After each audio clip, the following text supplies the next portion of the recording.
Istilah cost of quality atau biaya kualitas dipakai sebagai kerangka kerja untuk mencakup pengukuran atau penghitungan semua biaya yang timbul terkait tindakan yang bertujuan untuk menjaga kualitas hasil produksi agar memenuhi standar atau acuan yang telah ditetapkan dan disepakati.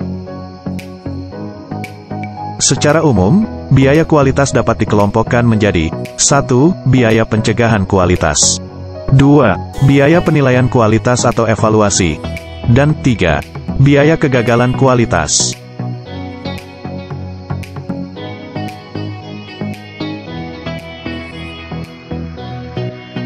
Biaya kualitas terkait pencegahan. Biaya pencegahan ini mencakup semua elemen biaya terkait tindakan yang bertujuan untuk mencegah timbulnya masalah kualitas. Masalah kualitas dapat diartikan sebagai hal-hal yang menyebabkan dihasilkannya kualitas hasil produksi yang lebih rendah dari standar kualitas yang diinginkan dan yang sudah disepakati bersama pelanggan. Biaya kualitas terkait tindakan pencegahan antara lain meliputi: yang pertama, biaya untuk perencanaan, agar spesifikasi produk sesuai dengan yang diinginkan oleh pelanggan. Ini meliputi biaya untuk tindakan perencanaan, contohnya antara lain, desain produk, urutan tahapan prosesnya, rumusan pencampuran komposisi bahan pelengkapnya.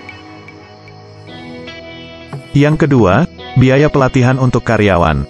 Pelatihan yang terus-menerus akan membantu menciptakan pemahaman pola kerja yang lebih teratur dan bertanggung jawab.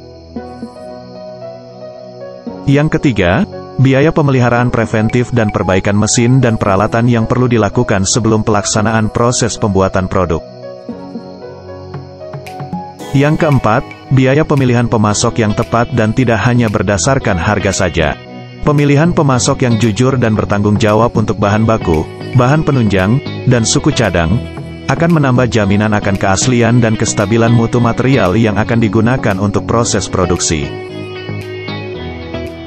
Yang kelima, biaya atas tindakan pengamanan terhadap proses, penanganan dan penyimpanannya, agar tidak terjadi penurunan kualitas hasil produksi.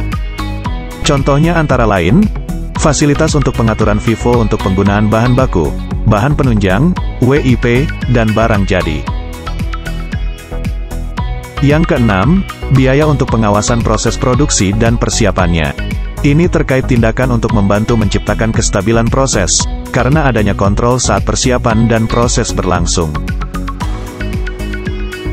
Biaya kualitas terkait penilaian kualitas atau evaluasi.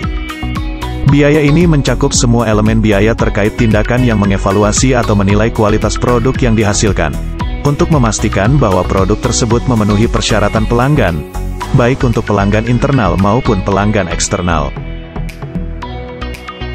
Biaya kualitas terkait tindakan penilaian atau evaluasi kualitas hasil produksi, antara lain meliputi: yang pertama, biaya atas tindakan pemeriksaan ulang dan persetujuan untuk gambar teknik, spesifikasi, dan rencana. Biaya ini dapat diminimalkan dengan mengurangi tahapan pemeriksaan dan persetujuan berjenjang, dan juga menerapkan konsep do it right at the first time, atau lakukan yang benar sejak dari awal. Yang kedua, biaya pemeriksaan kualitas hasil produksi saat proses sedang berlangsung. Pemeriksaan kualitas hasil produksi akan lebih boros apabila dilakukan secara 100% dibandingkan dengan apabila menerapkan pemeriksaan kualitas dengan metode sampling check. Yang ketiga, biaya atas tindakan pemeriksaan kualitas dan spesifikasi teknis, antara lain dengan melakukan pengujian, terutama terhadap bahan baku, bahan penunjang, hasil produksi WIP, dan barang jadi. Yang keempat, biaya atas tindakan mengaudit pelaksanaan semua prosedur dan instruksi kerja, untuk menjamin kesesuaiannya dengan standar, acuan dan SOP yang telah disepakati. Yang kelima, biaya atas tindakan untuk mengevaluasi kedisiplinan dan kinerja karyawan, terutama yang berkaitan langsung dengan tindakan pemeriksaan, persiapan dan pelaksanaan proses, penyimpanan, serta pengiriman produk atau barang jadi. Tujuan dari pendataan serta pengontrolan biaya pencegahan dan biaya penilaian atau evaluasi kualitas adalah untuk meminimalkan besarnya biaya yang timbul atas terjadinya kegagalan dalam menghasilkan produk yang berkualitas beserta konsekuensinya.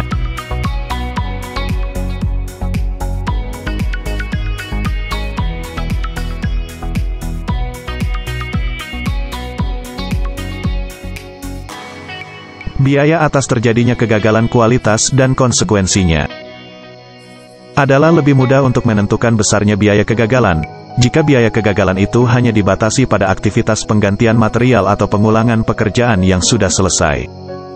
Namun demikian, tidaklah mudah untuk menentukan biaya kegagalan ketika produk yang berkualitas buruk dikirim ke pelanggan, dan pelanggan menjadi sangat tidak bahagia sehingga dia tidak akan berbisnis dengan perusahaan Anda lagi. Biaya atas kegagalan ini mencakup semua elemen biaya yang terkait dengan gagalnya suatu produk atau hasil produksi, dalam memenuhi kesesuaian dengan standar atau acuan kualitas yang telah disepakati, baik dengan pelanggan dan pihak-pihak di bagian internal, maupun eksternal. Biaya kualitas terkait kegagalan kualitas, antara lain meliputi: yang pertama, biaya atas scrap atau hasil produksi yang belum memenuhi standar atau acuan kualitas, yang terjadi saat penyesuaian proses untuk mencapai standar kualitas yang disepakati. Yang kedua, biaya atas pemeriksaan dan pengerjaan ulang hasil produksi, barang jadi, bahan baku ataupun bahan penunjangnya. Yang ketiga, biaya perbaikan atas mesin, peralatan dan proses yang ditemukan sebagai penyebab kegagalan dalam memenuhi kesesuaian dengan standar atau acuan kualitas yang disepakati. Yang keempat, biaya atas pemakaian material tambahan dan bahan yang tidak dapat dipakai lagi terkait kegagalan kualitas tersebut. Yang kelima, biaya atas keterlambatan pengiriman barang jadi pengganti dan adanya penggunaan fasilitas transportasi premium untuk memperkecil waktu keterlambatan. Yang keenam, biaya atas pengembalian barang jadi dari pelanggan, klaim garansi, dan timbulnya layanan lapangan tambahan. Yang ketujuh, biaya atas hilangnya peluang keuntungan dari penjualan produk yang mengalami gagal kualitas tersebut, apabila pelanggan tidak berkenan untuk memberi order pesanan lagi untuk produk tersebut. Secara umum, dapat disimpulkan bahwa biaya kualitas adalah biaya yang sangat perlu diperhatikan dan dikontrol karena dampaknya yang cukup besar bagi kelangsungan usaha. Berikut ini adalah rekomendasi yang dapat dipertimbangkan terkait pemantauan dan pengontrolan biaya kualitas tersebut. Yang pertama, saran untuk menggunakan sistem atau program khusus untuk mengumpulkan data dan mengkonversikan data tersebut ke ekivalen biaya dalam waktu yang relatif cepat. Yang kedua, saran untuk melaksanakan program pelatihan karyawan secara berkesinambungan. Karena jika orang-orang dalam organisasi terdidik dan terlatih dengan baik, maka diyakini bahwa biaya kualitas yang timbul seyogyanya menjadi lebih sedikit daripada jika mereka tidak terlatih. Demikian pembahasan kita mengenai cost of quality atau biaya kualitas. Dengan memahaminya, Anda akan mempunyai dasar pemikiran yang lebih luas yang pasti suatu saat akan berguna dalam membangun karir Anda. Selamat mempraktekkannya. Mari membentuk pribadi yang sukses bersama kami. BWI, Bright World International.